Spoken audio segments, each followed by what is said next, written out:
नमस्कार, मैं हूं निशा और आप देख रहे हैं एनजेपी हरियाणा। दोस्तों, यह तो पहले से ही तय था कि भाजपा का मुख्यालय अब रोहतक नहीं रहेगा।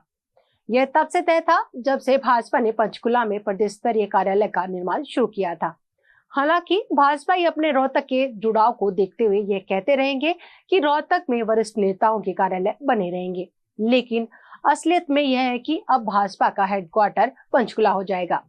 3 दिन बाद 6 अप्रैल को भाजपा के स्थापना दिवस पर इसका विधिवत ऐलान भी हो जाएगा और पंचकुला कार्यालय का उद्घाटन भी हो जाएगा।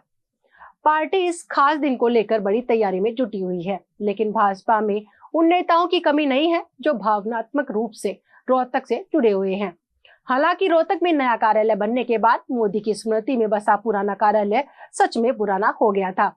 उस समय पुराना हो गया था जब रोहतक में ही पार्टी ने नया कार्यालय बना लिया था, लेकिन पंचकुला में हेडक्वार्टर बनने के साथ ही अब रोहतक का रुतबा लगभग खत्म सा हो गया है। एक समय था जब रोहतक के पुराने कार्यालय में वर्तमान प्रधानमंत्री नरेंद्र मोदी व केंद्रीय मंत्री मनोहर लाल का रुकना होता था।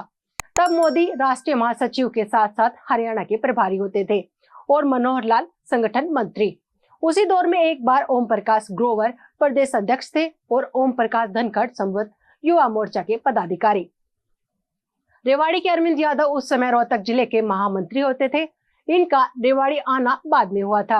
मोदी अक्सर रोहतक कार्यालय में ठहरते थे और यहाँ पर उस समय रसोईया का दायित्व संभालने वाले दीपक के हाथों की खिचड़ी खाते थे।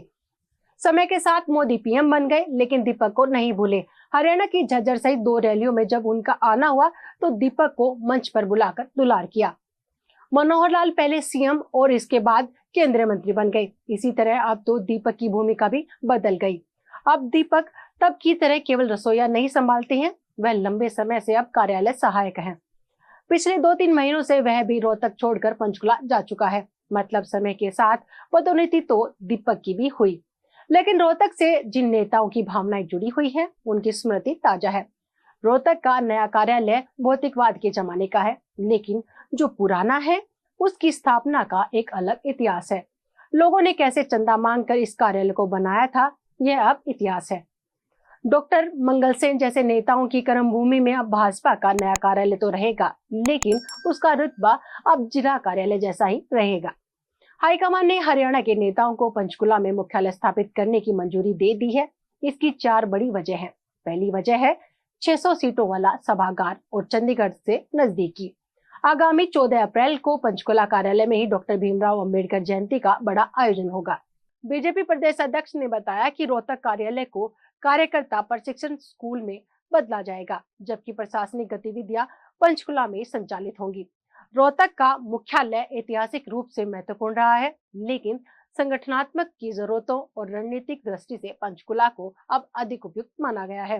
पंचकुला के पार्टी कार्यालय पंचकमलम में पदाधिकारियों और कार्यकर्ताओं के लिए विशेष सुविधाएं मौजूद है। इसमें 600 सीटों वाला सभागार भी है, जिससे बड़े आयोजनों और बैठकों के लिए यह जगह अधिक उपयुक्त हो जाती है।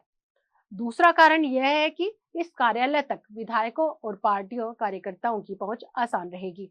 हरियाणा बीजेपी प्रभारी सतीश पूनिया के अनुसार विधायकों और कार्यकर्ताओं को चंडीगढ़ आना पड़ता है, क्योंकि यही सरकार का मुख्यालय स्थित है। ऐसे में पंचकुला में कार्यालय होने से उनकी यात्रा आसान हो जाएगी। मुख्यमंत्री के लिए बैठकें करना भी यहाँ सुविधाजनक रहेगी। अब तक मुख्यमंत्री नायब सैनी को हर बार पार्टी की बैठक के लिए रोहतक जाना पड़ता था, लेकिन पंचकुला में मुख्यालय होने से पार्टी और सरकार के बीच समन्वय बेहतर होगा, जिससे बैठकें आसान होंगी और यात्रा में समय बचेगा। हालांकि रोहतक स्थित मंगल कलम कार्यालय पूरी तरह बंद नहीं होगा। यह सीनियर नेताओं के कार्यालय के रूप में कार्य करता रहेगा। वही मुख्यमंत्री, प्रदेश अध्यक्ष और प्रदेश सचिव के कार्यालय रोहतक, गुरुग्राम और पंचकुला में ही रहेंगे। पंचकुला कार्यालय में बीते कुछ दिनों में गतिविधियां तेज हो गई हैं। केंद्रीय मंत्री अमित शाह की अध्यक्षता में विधायक दल की बैठक यहीं हुई थी।